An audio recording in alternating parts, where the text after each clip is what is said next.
Hi, and welcome back to Slapshot Smack Talk. Yes, that tongue twister of a show, but here's the thing.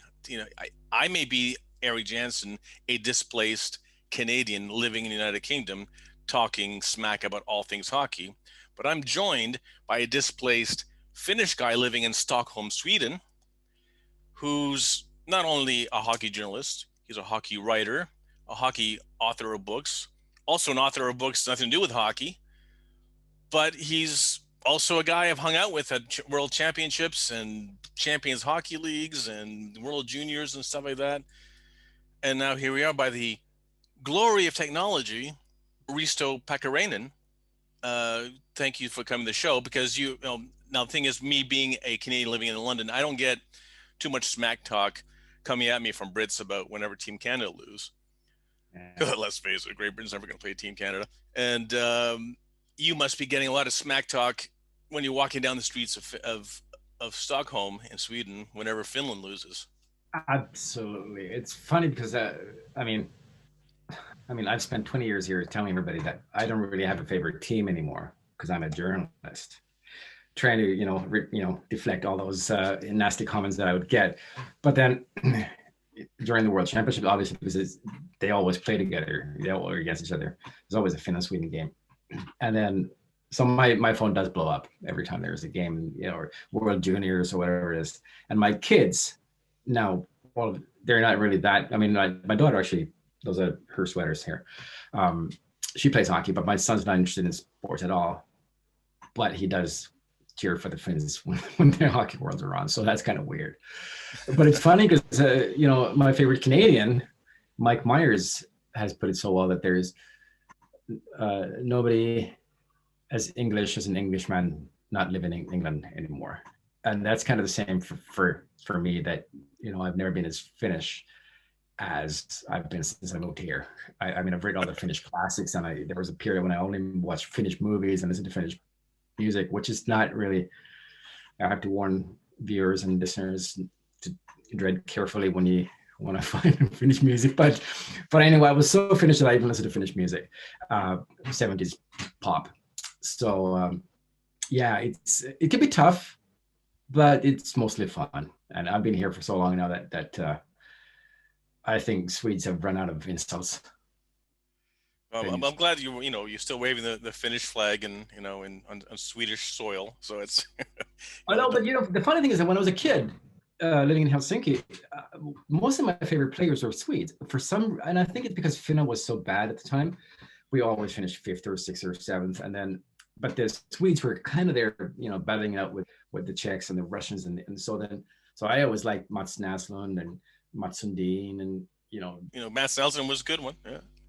I know, and Mats Sundin, and now the funny thing is that now I'm just Finn living in Sweden, and I'm so proud to be living in Sollentuna, Sweden, which is home of Mats Sundin.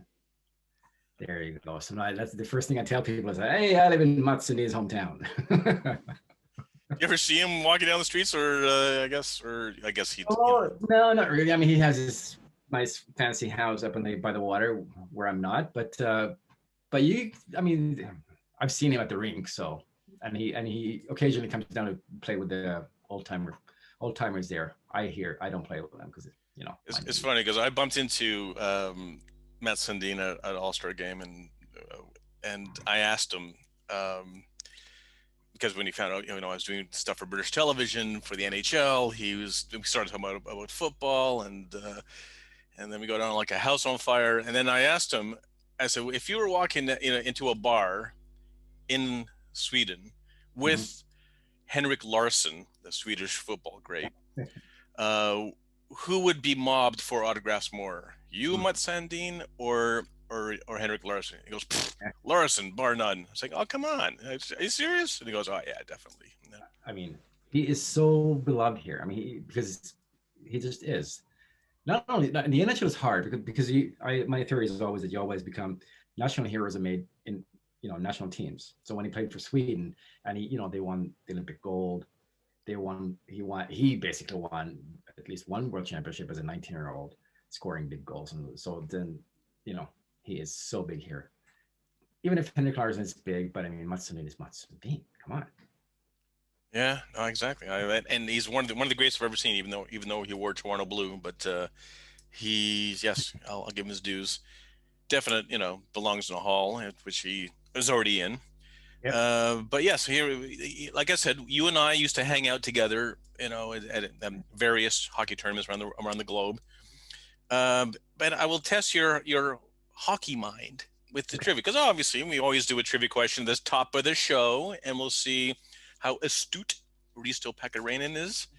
My question to you, sir, is because we've seen a lot of nationalities, since playing in the NHL and since it was formed, the top of the league, and not that I'm gloating here or anything, but did you know that Canadian players, surprise, surprise, have scored the most goals career-wise in the history of the NHL, which is, and I even have a number here. I've done my research well. Okay. Okay. It's 241,613 goals Okay. at the time of recording. um, have been scored in the NHL, the history of the NHL, by Canadian players. Number two is the United States of America, Mhm. 47,921 Okay. goals Okay. at the time of recording. Yeah. So who is third, Risto? Who is third in scoring the most goals in the National Hockey League since it was formed? It, and I'll give you four options here instead. Usually I give three, but I'm going to give you four because Okay. just to make it Okay. extra hard. Okay. Is it A, Russia? Or is it B, Sweden? Is it C, Czech Republic? Or is it D, your home nation, Finland? Hmm. Okay, so again, who scored the most goals since Yeah. the inception of the NHL? Which country, as far as their players are concerned? Russia, Sweden, Czech Republic, or Finland? Now you got to bear in mind that yes, Swedes were in the league. They started trickling into the league Yeah. around the '80s. You Mhm. didn't start seeing the first Russians until the Iron Curtain started. But then when the Russians did come, you I had the know. likes of Fedorov and you had the likes of Ovechkin. But did Swedes or Czechs, Yager, Finns, you think with Jari Kurri, Asa I know. Tikkanen, Teemu Selänne were, I know. doing their I know. thing before the Iron Curtain, so I know. That's a good question. That's a good question. let us swim in your brain for a while. I have to think about it. Yeah. Answer later on the show. I will ask you for the answer in the second intermission of this show. Here we go in the first period of our Slapshot Smack Talk, and we're going to concentrate in the East. I don't know why I always seem to kickstart the East Division with these shows, only because I'm sort of, I'm a man of routine, I guess. But looking at the top of the Eastern standings, we got the New York Islanders doing their thing. I was going to say like, wow, that's a surprise, but I didn't expect them to be this good. I'm obviously, there's a few games in hand from other teams beneath them, but the Islanders on Barry Trotz are doing pretty damn well. Absolutely. And I mean, it's so easy to put it all on Trotz, and I think he has been super super important to put that structure in place, and he's somehow got the players to buy into that. And I think there's the best example of that is Matt Barzal, who's actually just an amazing super skilled player. And people always talk about the old story about how Steve Eisenman took a step back, so sacrifices points total so he could be a part of a winning team.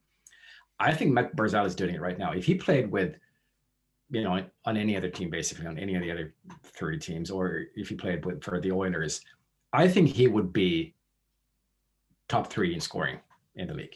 He is super skilled, fast, talented, great vision, and did I say fast? He actually did beat Connor McDavid at the All-Star game in a skating challenge. Skills competition, yeah. Exactly. So I actually every time I see him, he not every shift, but almost every shift, he does something like, and it's almost just a little backhand pass or like that. His vision, this shows his vision, or something. He is super smart. I really like, and I think he is very underrated. It's a good point. David Tuckman, a Super Islanders fan who was on the show a few episodes ago, mentioned that as well, that Barry Trotz is making players change their mentality, change the way that they're change that they would usually play in other teams, as you mentioned. and getting the results. So Absolutely. that's what he did at Washington. It's what he did at other teams, and so yeah, it And works. and the way he does it, there's something about him because he's not doing it like the old school whip, you know, writing there. He gets to buy into it in a way that people like the Capitals players love him. They loved him. Of course, winning helps. If you win the Stanley Cup, you love the coach. But I mean, they obviously did like him a lot. I mean, there was like a deep understanding and a warm relationship, and that to me speaks to the how good he is as a coach. I mean, I wrote a book with Alpo Suhonen, the first European head coach, a couple of years ago, and while we're sitting and I'm interviewing him for the book, and he just mentioned something that stuck to my mind, and it's like, well, if you don't have any friends from your career when you retire, you've done something wrong. And he does. I mean, he gets calls from old players and who now turn to coaches, and they call him and they, hey, what do you think of this? And I think that's the way it should be. Obviously, I mean, if you're together, you're this team, and you work together to win something. Like he motivates in a way to absolutely buy into that, so that they understand that it's for everybody's benefit to work this way.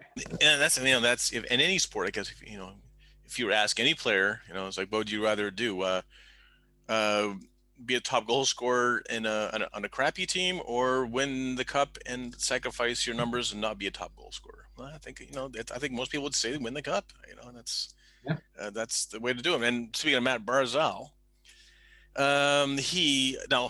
he's already scored the goal of the season. Sorry, the season just about halfway over. I think we just already award him the goal of the season. And unfortunately, it was against. And yes, for those who are listening, no one can tell, but I am wearing a Buffalo Sabres I was T-shirt. gonna, I was gonna ask you about that.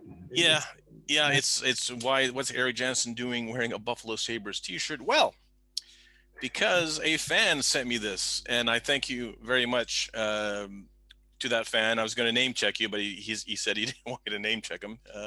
I guess he doesn't want to be hounded, saying, why are you giving Erik free swag for a stupid pick that he did at the beginning of the season?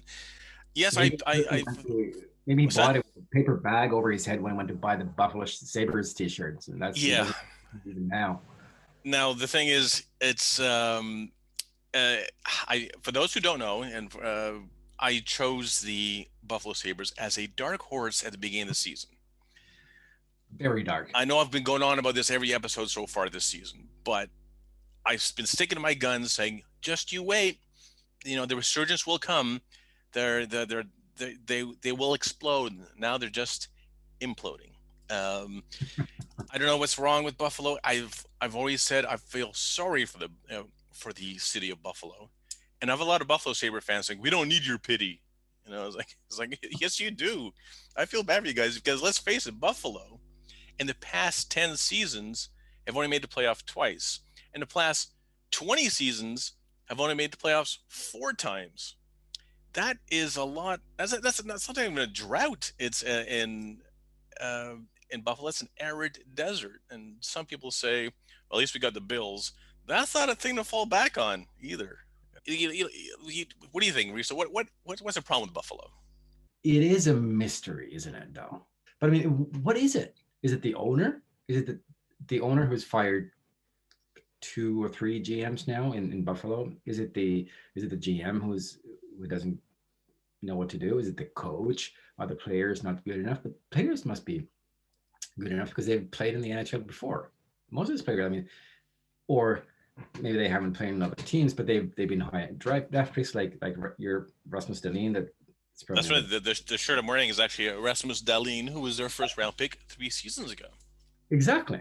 And you'd think that, okay, well, why can't he just step up and act like one? But so what is it? Is it confidence? Is it the coach's strategy, playbook? What is it? And I don't think there's one. I mean, if there is a simple answer, then they probably would have solved it already. But it's the old snowball thing. I think once it starts rolling the wrong way and it gathers momentum, and then all of a sudden you're inside it and you're rolling down the mountain, and then the next thing you'll just hit the tree, and then like in a Donald Duck cartoon. But I am surprised and a little disappointed that the coaching hasn't been able to turn things around or make them. I mean, defense. I mean, that's the one thing that coaches can do, right? I mean, you put a defensive system, and then everybody buys into that, and then they do everything they can to, block shots, and you just try and you work, and defense is work. So I don't really get that. I don't. That's why I'm so surprised and disappointed, to be honest.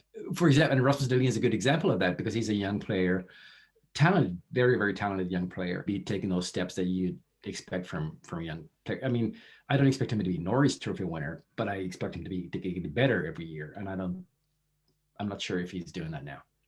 3 years now he's been playing there, and he's figured the nurturing is getting better. It's plateauing a bit, but going back to that Barzal goal, we've actually added it onto our Twitter and our Facebook account, so it must be seen. Look up at, by the way, our handle is at Slapshot Talk for Slapshot Smack Talk. So go to at Slapshot Talk, see that ridiculous Matt Barzal goal, and the way that he just made fun of Buffalo in one fell swoop. Then one more thing about Buffalo as well. There's a story as surfaced about poor Buffalo. There's a fan who bought a seat for his, I believe it was his dead grandmother, or no, I think it was his dead aunt, who, when all the arenas are doing this, where you can actually buy a photo of of yourself or a loved one and put in a seat, for the game. And he got it for his long lost, passed away relative, in her season ticket that she would see, that she usually said, bought the picture. He's actually now requested the Buffalo Sabres to take it away, because he doesn't want her seeing the team play like this anymore. So even the cardboard cutouts are walking out on the team right now. It's just a shame. Let's stop bad mouthing the Buffalo Sabres, because I'm running out of time in games of saying, just you wait, there'll be a resurgence. Moving on to the Central Division. Nice segue here to get away from Buffalo. The Central Division. It's still, the changing of the guard. A lot of teams are swapping places at the time of recording. We're one thing that has been interesting is, I've mentioned this before in previous shows, the Chicago Blackhawks are surprising everybody. I wish I picked them as my dark horse. I would look more of a genius. The thing is, another reason why people have been writing off Chicago from even making the playoffs this year is because they're missing Jonathan Toews. Now, the thing with Jonathan Toews is, for those who don't know, he has as the Chicago Blackhawks put it, he's had an undisclosed illness, and they're not going to talk about it, what the illness is. Obviously, I'm sure they're respecting his privacy. All that, he hasn't surfaced at all in the public eye until yesterday. He sent a message out to his teammate Patrick Kane he's about to play his 1000th game. So there was a very gaunt looking Jonathan Toews. Again, we don't know what illness he has, but he has been missed, and it's still up in the air whether he's actually coming back to Chicago Blackhawks this season at all. Well, he's been, I forget when they announced that he won't be playing. Was it December? Yeah. Okay. My wife's got ME, which is not MS, it's ME, which is it's called the common, what do you call it? The common name for it is the chronic fatigue syndrome, which is a little misleading. But anyway, often it comes, and it's been surfacing now, the whole topic, because there's this long-term COVID thing. And apparently it's the same thing. And it's often triggered by a viral infection. And then your immune system just goes into overdrive and never lets go. So basically your immune system is always fighting something, which is not there anymore. So that makes you fatigued. I mean, so for example, my wife's, there are periods when she's like she'll be holding a teacup with two hands, and I can tell, okay, no, it's not good enough. But then there are days and weeks and months when she can take long walks and, all that. And that was obviously because I've seen it. That was the first thing that I thought of when undisclosed. But because he said something like he was feeling fatigued or drained or lethargic or something like that. That was the word they used. And I thought, okay, maybe it's this long-term COVID that he's had. Like maybe there's something that maybe he had COVID, wasn't announced, and then it just doesn't. Same thing happened with your Buffalo's Rasmus Ristolainen, the Finn. I mean, he had pretty hard. The COVID hit him pretty hard, and he was much longer than expected because, I mean, just attacked his body in a different way. So I thought that's my theory on Jonathan Taves. Now I haven't seen the greeting, so I don't know exactly how he looked and how, sick or healthy he looked. It's none of my business either. But I thought maybe there's something to that. So then because it would make sense that they won't, because the problem was that they couldn't name it. They couldn't say what the problem was. And I thought maybe like this long-term COVID would be a thing that you can't put a name on it because you don't really know what it is. It's just something that got so. But I don't know. But it is. I mean, he played very well in the playoffs in the bubble. He scored. He was much better than expected. So he was healthy in August. That much we know. So something's happened then after the bubble play, and it is too bad because he is a big part of that team, and he's their captain and their leader, and I'm sure they miss him. But Patrick Kane is amazing, and I think we should actually applaud him for becoming this grown-up man who plays well and takes responsibility, because he wasn't always that. When it was, you remember the whole Taxi episode when it was 1920, when it was like the whole, got into a fight or something, or abused a taxi driver with in Buffalo. Yeah, exactly. And I think we often forget that, okay, well, he was 1920. People had done things where we all did various degrees of done things when we were 1920 that we're not proud of today. And I think that's also like, not only is this Showtime guy who scores, highlight reel goals, but he's become this, like, now he's the, eldest statesman of Chicago, and he's with Jonathan Taves gone, he's had to step up, and he's done it so well. And then now he's taken these kids under his wings, which I'm sure nobody thought would happen when he was 20, that he'd become this mature leader of the team. He was always a good player. He's a great player, and I think, to me, he's the MVP of the season so far. Just because the expectations for Chicago were so low, and I think he's carried the team. And that's exactly what he did in the absence of Jonathan Taves. Absolutely. But let's hope that we get to see Jonathan Taves in a Blackhawks jersey again sooner than later. And then speaking of Blackhawks jerseys, here's the thing. I still think it's the Chicago Blackhawks uniform, jersey, logo is the best in hockey. It's a great looking uniform, especially the red one.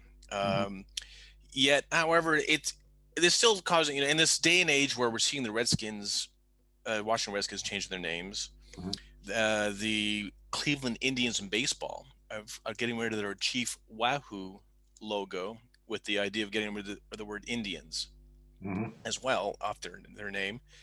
And the CFL, the Canadian Football League, which has only 3 downs instead of 4, by the way, the Edmonton Eskimos are now just called the Edmonton Football Team, because Eskimos actually has been slated as a derogatory term to Inuits living in the North Pole and the Arctic Circle.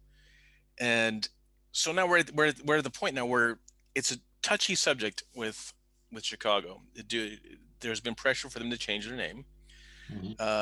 However, here's the thing, and of course, it's not for me to say, well, that's ridiculous. Obviously, I understand the whole Redskins is pretty much a derogatory word to begin with. I understand why that name had to be changed. That's my opinion. And Eskimos, yeah, fair enough. I get Indians. That's one thing. Now, here's the thing with the Chicago Blackhawks. It's actually named after Black Hawk, which was a Sauk Indian in that Illinois region, and so there is a regional reference to it and purpose to it, to the name and all that. And there's also the former owner of the team used to serve with a Black Hawk regiment in World War I, so he wanted a name after Blackhawks, and it made sense because the tribal region of Black Hawk who fought with the British in 1812. So it's a tough one.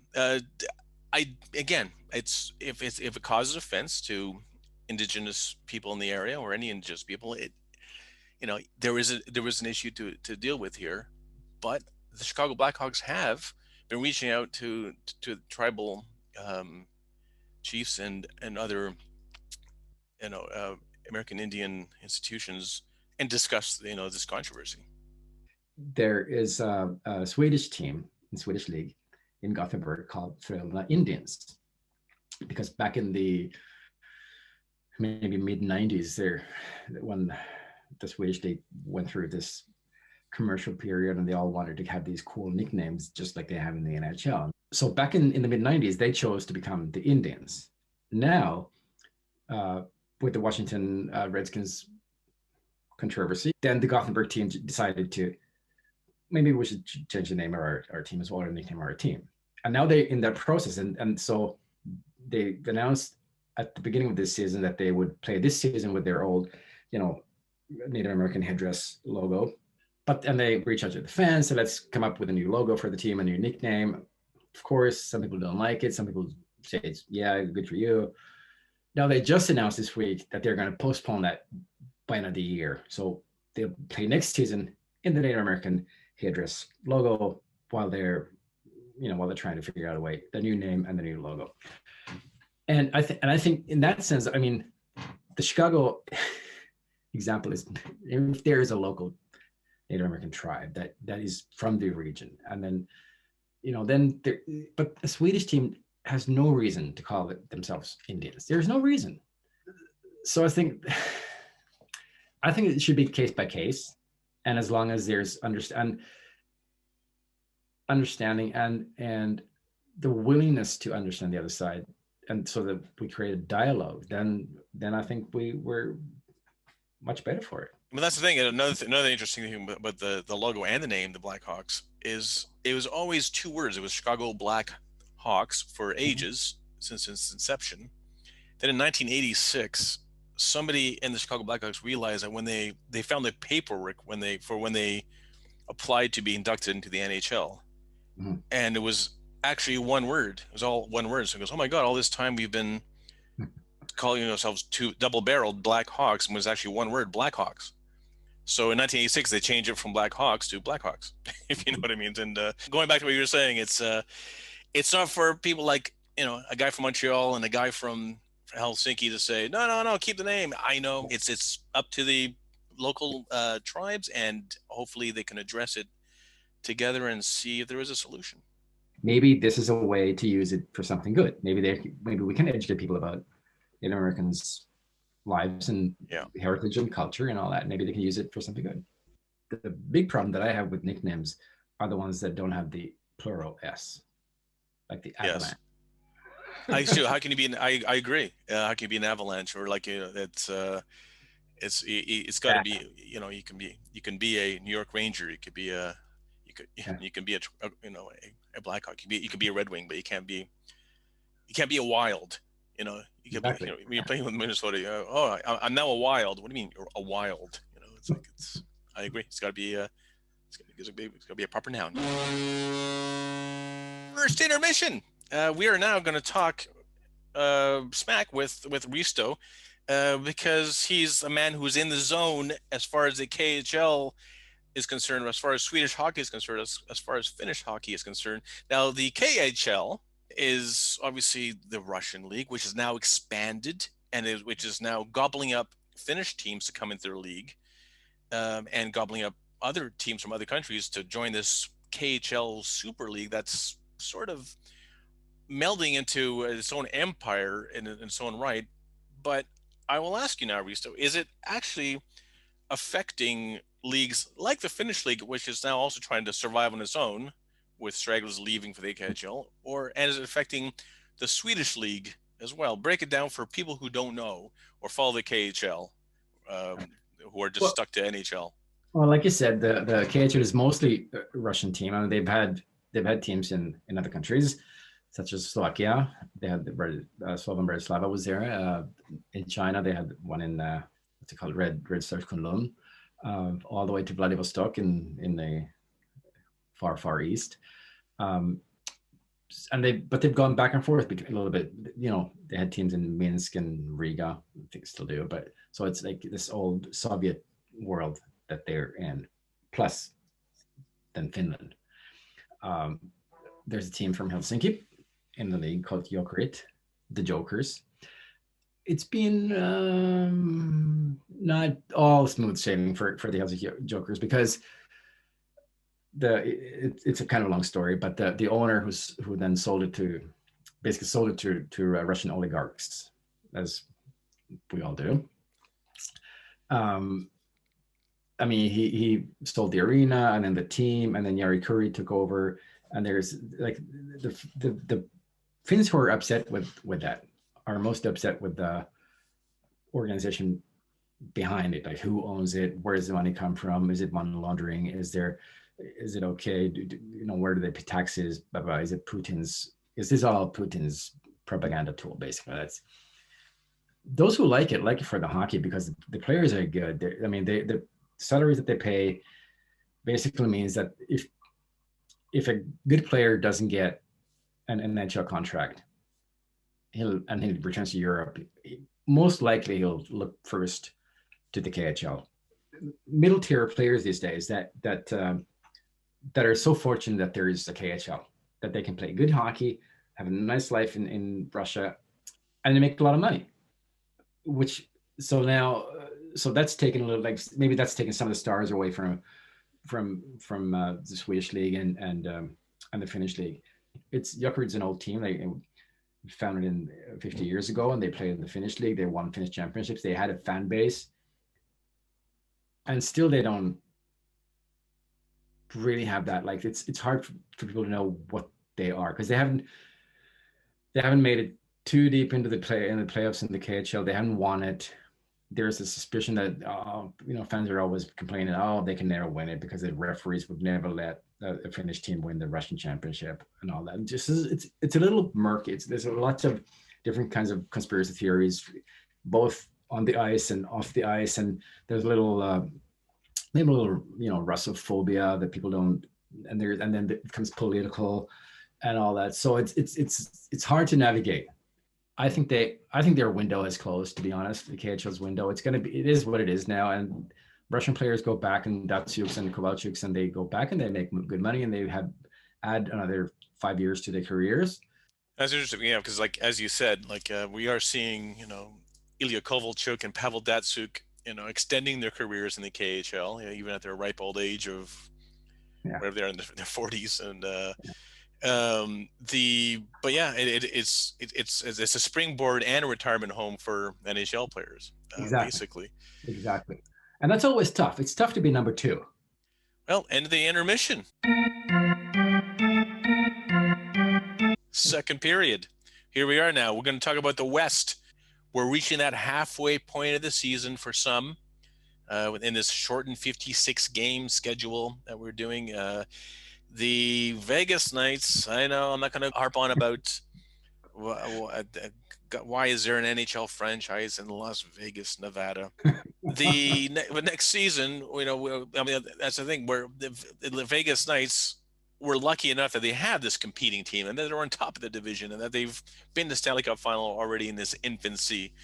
Only because that my former guest out here on the show and Slapshot Smack Talk, Mark Lepage of the Montreal Gazette, was going on about how unfair it was that Vegas got such an amazing draft. Like, it was almost like a fantasy hockey draft that they got. And you think back to when the Capitals joined the league in the 70s, and when the Ottawa Senators rejoined the league in the 90s in San Jose, and how terrible those teams were. They had to earn their stripes when they entered the league. They got just the dregs of whatever roster dumpings the rest of the league gave them. Now it's completely changed, Risto. Mm-hmm. I know. I was thinking of going and said, why is there an NHL team in Las Vegas, Nevada? And then I thought, okay, well, I think it's the same reason as why is there Las Vegas, Nevada? And the reason is money. It's all about the money. There's a song about that. It's a 90s song. It's all about the money. Maybe it's a 2000 song. And that's why there's a rich owner who wanted a team in Las Vegas, and he got it. But back to your point about the draft and a good team, and then maybe a little bit back to Buffalo. I mean, Vegas put together a good team, but not a great. I mean, the players were they have some great players too because they have Mark Stone and they have well, Mark Andre Fleury was there from the beginning, but and he is a star. But I mean, the William Carlson, they weren't stars when they got them, and I don't think if they have like a superstar now either. But they've done some great trades, good free agents signings, but they created the culture or something. I mean, and from what I've understood from listening to podcasts and player interviews, they all love it. They like living in Las Vegas. They love living there. They love the life What's there, not to like? which was the one thing that people always were wondering about, like who wants to live in Las Vegas and who wants to go there to watch hockey. And apparently a lot of people want to go to Vegas. I mean, locals too want to go there. And I haven't been to a game in Vegas, but that's hearing from my hockey writing colleagues in North America. I mean, it's become a must-see event to go to a Golden Knights game. And that's what I'm thinking, that somehow Vegas has done in a couple of years what Buffalo has, not done in 20 years. I wasn't a big fan. I was one of those people who thought that it would never survive in Vegas. The hockey in desert is not a good idea. Vegas is a tourist attraction. It's not. Nobody's going to buy the season tickets. Well, apparently they did, and will continue to do so. And it's such a success story that I mean, it just takes me back to the good old William Goldman credo about Hollywood. Nobody knows anything. Some things just work and some things don't work, and we don't always know exactly why they work and why they don't work, but Vegas seems to work. Yeah, well, one thing we're going to try to figure out what will work is whether hockey in Seattle will work, because they'll be joining the West and the Vegas Golden Knights next season. So we'll be expanding the 32 teams, and apparently Arizona will move from the West and go to the Central, which will cause a lot of travel for those Coyotes, going up to Chicago and Minnesota, instead of just going over to LA teams, San Jose and whatnot. But here's the thing: I'm just trying to figure out is Seattle a hockey town, and this the Seattle Kraken will they have the same luck as the Vegas Golden Knights in their draft? I'm very interested to see if that's going to happen, because I mean, Seattle is a hockey town. I mean, historically, if you look back at the origins of the NHL, I mean, the Northwest, that part of the country, and that's where hockey not exactly started, but it was one of the hotbeds of hockey way back in the beginning of the 20th century. They've had very successful junior teams there in Seattle. It's not far from Vancouver, so there's like this local derby kind of thing going on right from the get-go. But I don't know.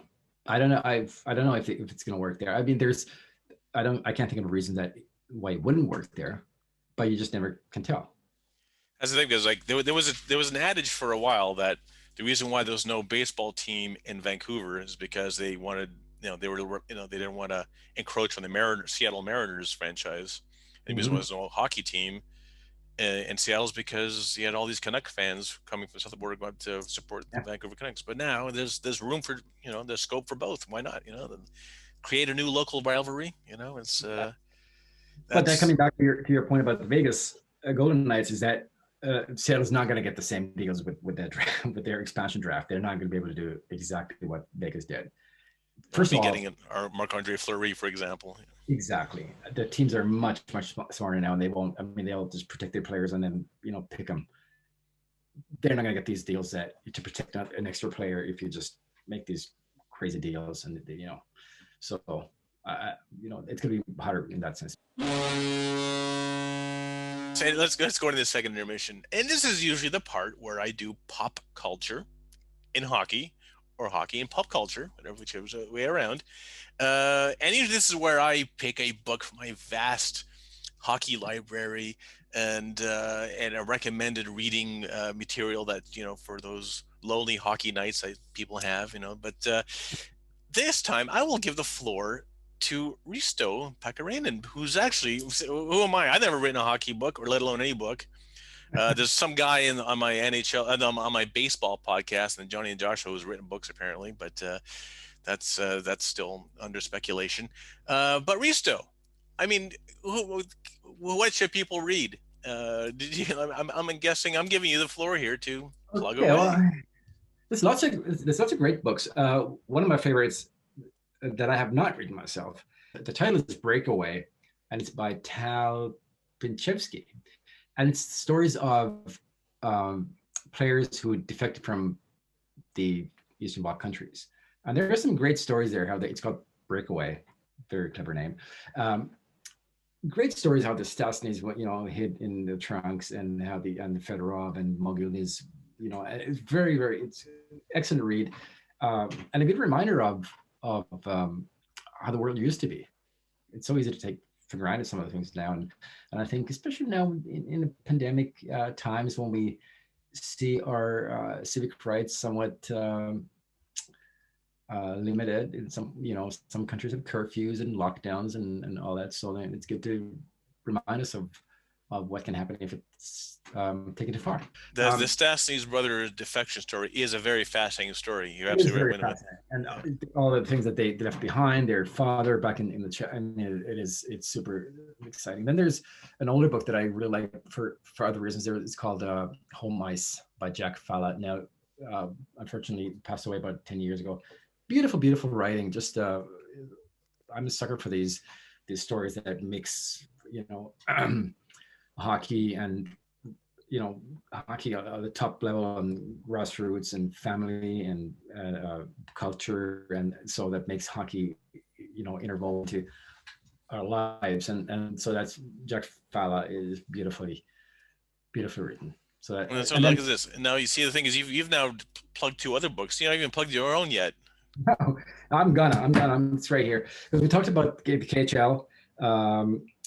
So I wrote This Is Russia with Bernd Bruckler, who was a goalie in 2 teams in Russia.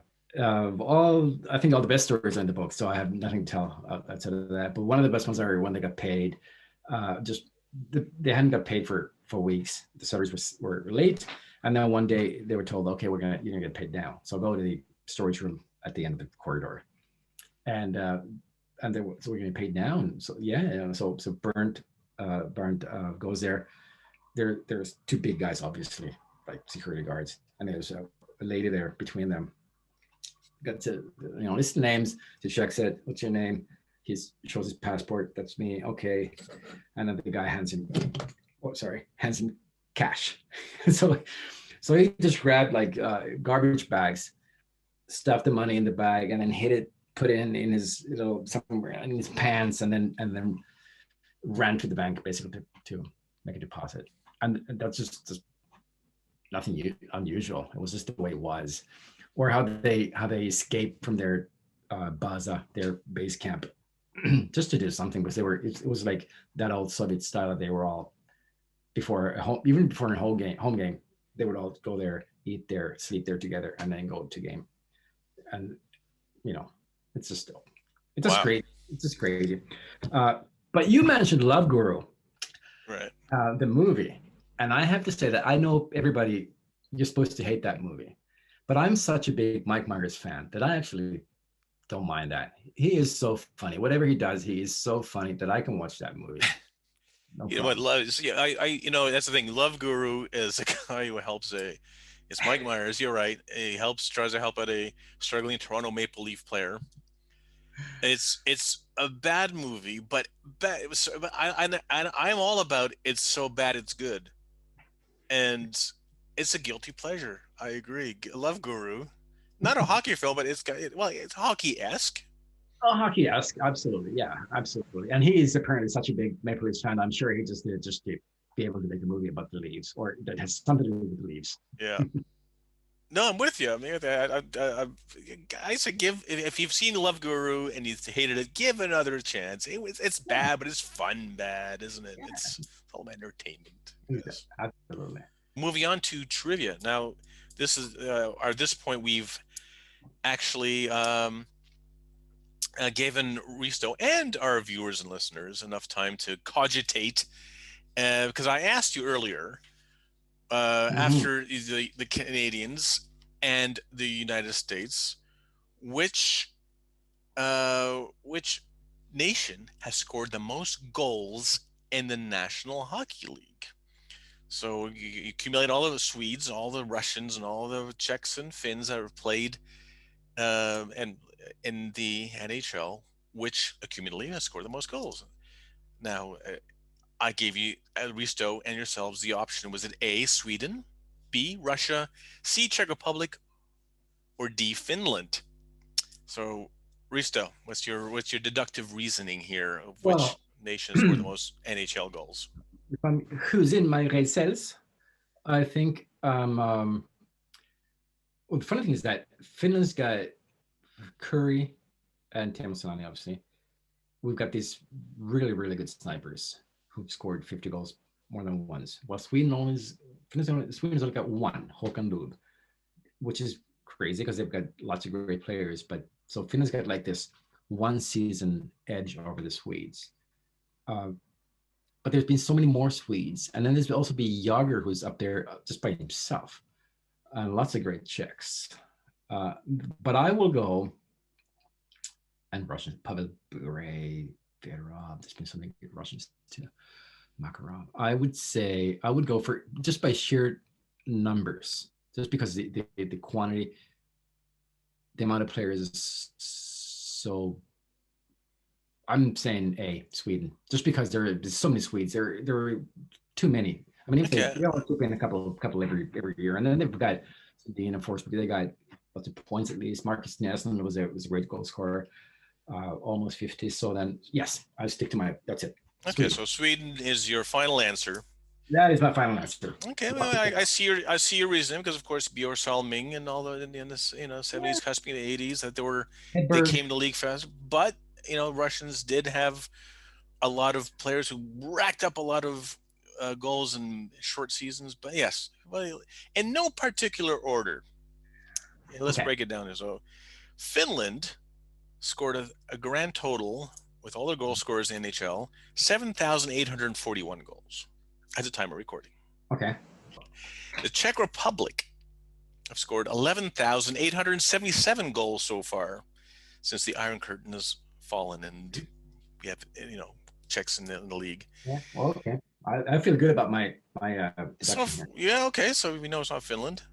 Russia, 13,248 so far. When you throw in all the Ovechkins and the Fedorovs and whatnot. Ovechkin, obviously. Yeah. Sweden is it greater than 13,000 or less? Sweden have scored a grand total of 17,205. Yeah. So well done. Well deduced, Risto.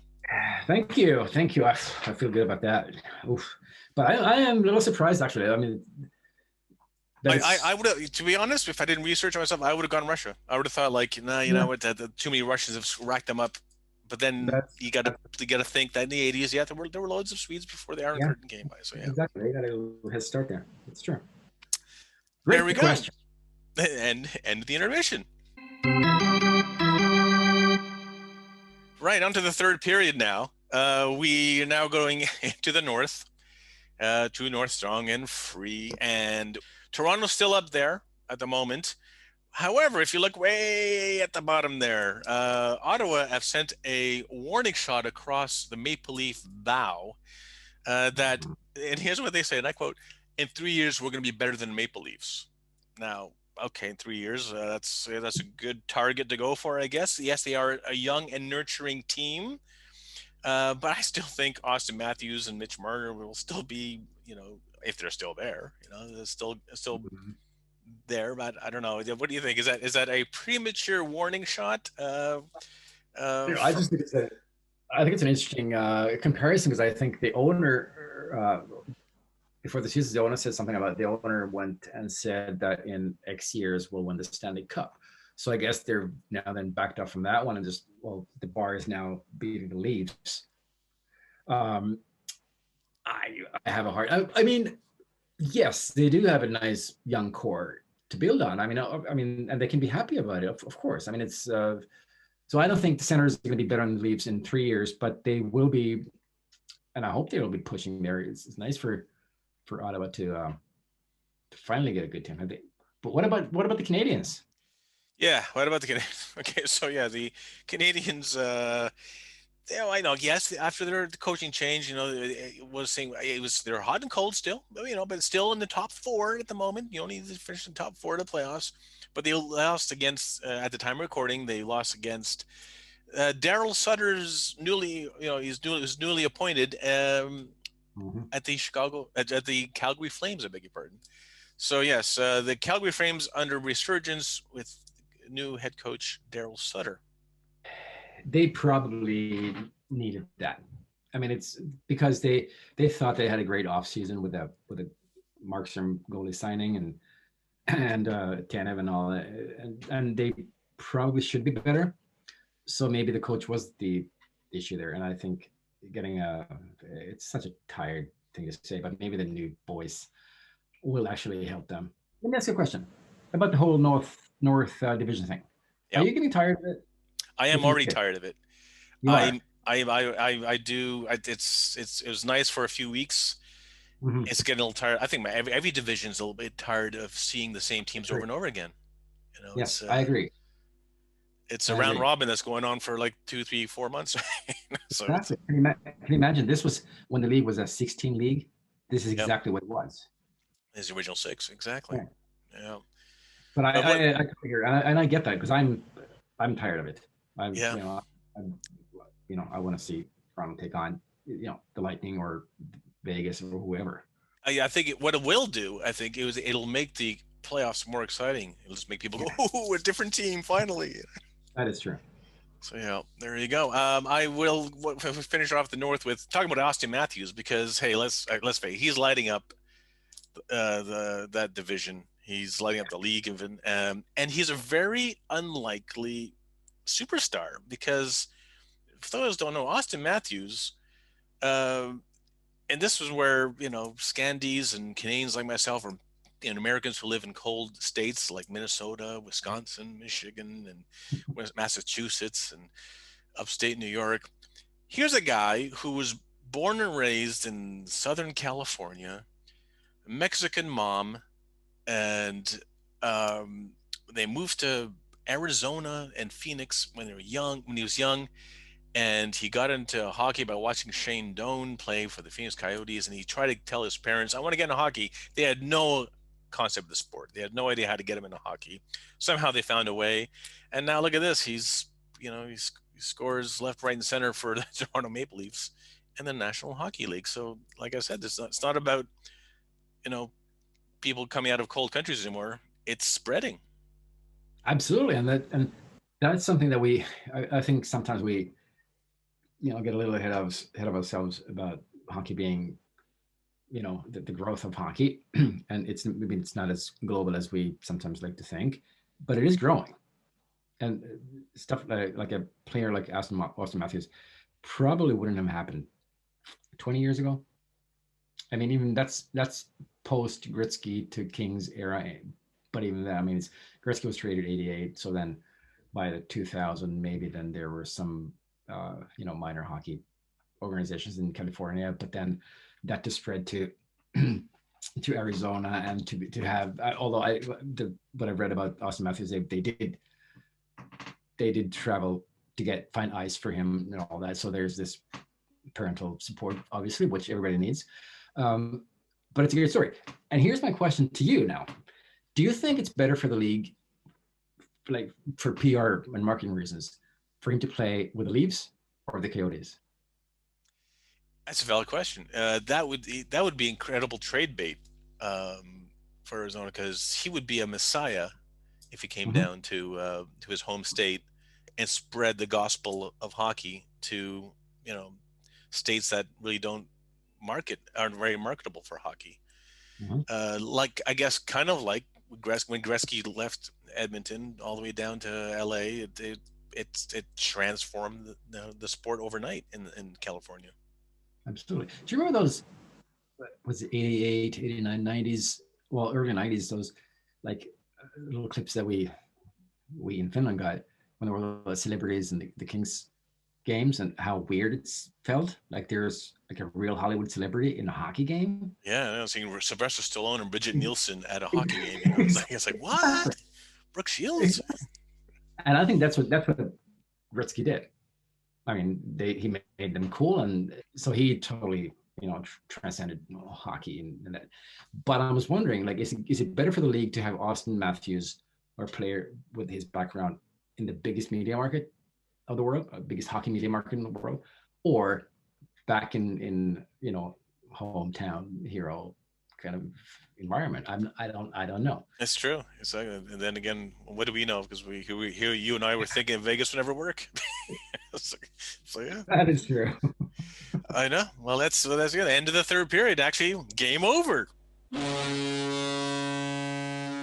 Who won? Let's call it a tie. Actually, you can't do ties anymore. So let's do a penalty shootout together, you and I, in the form of let's talk before we go. Let's talk about the NHL. Now, this might not matter to people in Europe, but trust me, this has a knock-on effect. The NHL just signed a deal for games to go back on ESPN.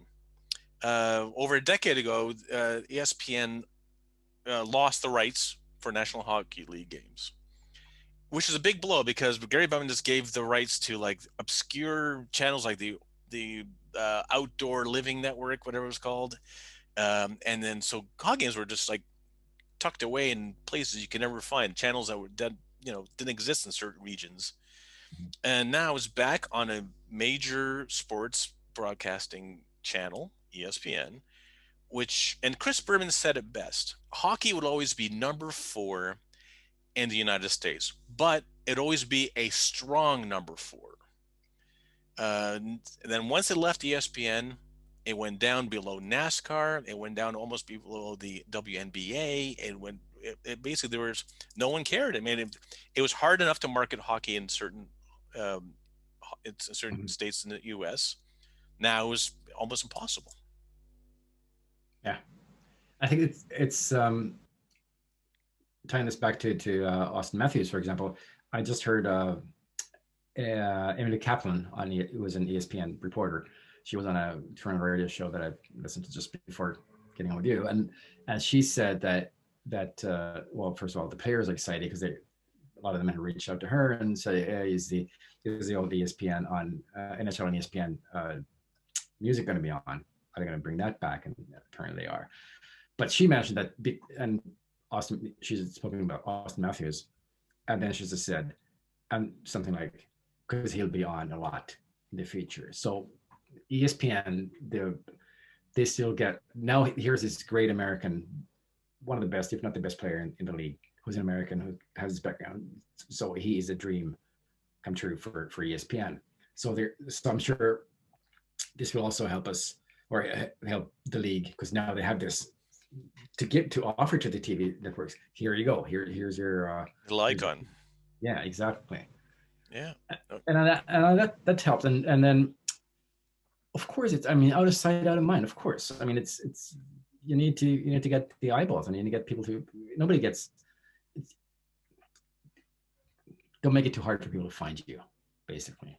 And that's it. And you've written for ESPN website many times in the past. That is true, and I am happy for the people that I know there, that they get to work with hockey, because that's what they want. That's it. No, it's hoping for those who in the United Kingdom who might remember when I was my old Channel 5 show that I used to produce, that from 1997 to 2000 to like 2010 2009 I should say. That was part of our coverage. We got the ESPN feeds coming, so people do remember Gary Thorne and Barry Melrose. Hopefully they'll all come back in the fray again. We'll see how it goes. But here's where I say thank you very much. And here's also where we do our follow us.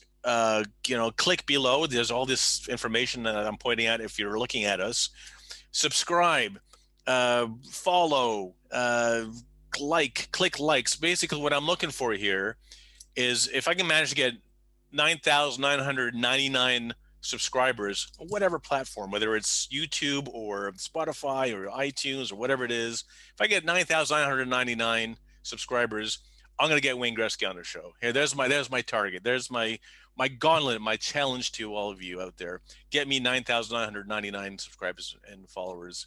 At Slapshot Talk is our handle on Twitter and Facebook, and just go onto YouTube and look for Slapshot Smack Talk. And if you want to follow Risto Pakarinen, I'll be on Twitter. I'm at Pakarinen, which is P-U-C-K as in Puck, and then A-R-I-N-E-N.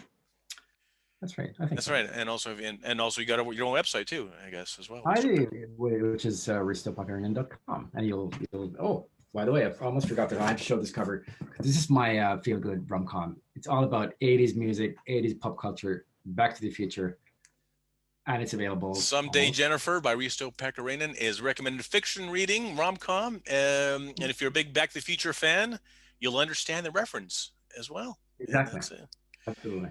Fantastic. Well, Risto, thank you so much for joining us. Well, I'm sure we'll have you back on the show. There's still another half the season, then the playoffs to go. I'm sure we'll hear your dulcet tones once again. I'd be happy to. It's been an absolute joy. I really liked talking to you. It's been fantastic. And hopefully one day we can, after this pandemic's over, we can meet up at another World Championship or World Juniors or somewhere. Oh, I hope so. Fantastic. Risto, thanks for joining us. And those of you out there, don't forget, click, like, subscribe, all the above. I'll get you Wayne Gretzky. I promise.